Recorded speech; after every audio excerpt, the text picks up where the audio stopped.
Assalamualaikum Pak. Waalaikumsalam. Perkenalkan, saya Rafaifa Asila dari kelompok 4. Di sini saya ingin mewawancarai Bapak untuk melengkapi tugas mata pelajaran bahasa Sunda. Nah, pertanyaan pertamanya yaitu, apa kesibukan Anda sebagai guru? Kesibukan Bapak sebagai guru ya mungkin pertama mengajar ya. Pertanyaan selanjutnya, di mana tempat pertama kali Anda mengajar? Pertama kali Bapak mengajar yaitu di SMP Pasundan. Setelah itu Bapak lanjut ke SMA. Selanjutnya, kapan Anda mulai mengajar di sekolah ini? Mulai mengajar pada tahun 2007. Terus, siapa yang menjadi motivasi Anda untuk mengambil profesi sebagai guru? Termotivasi dari orang tua, mungkin guru-guru sebelumnya. Selanjutnya, bagaimana cara Anda menerangkan pelajaran kepada murid-murid? Menerangkan Bapak kepada murid-murid mungkin lebih belajar sambil bermain mungkin ya. Dalam hal ini nggak terlalu serius gitulah. Nah di situ agar gimana siswa tidak perlu tegang. Nah jadi si siswa belajar enjoy gitu. Selanjutnya, apa alasan Anda menjadi guru?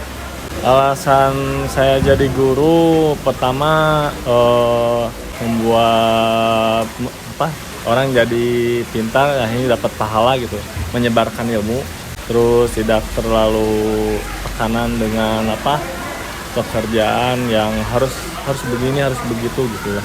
Selanjutnya, apa kesulitan yang Bapak alami saat mengajar? Kesulitannya, kalau mungkin kesulitan pasti ada ya kesulitan misalnya. Ada anak yang gimana tapi itu bisa ditangani lah. Selanjutnya, apakah Bapak bangga menjadi guru? Jadi guru bangga lah, karena tentu saja pertama kan jadi guru menjadikan siswa yang tadinya sekarang jadi tidak bisa menjadi bisa.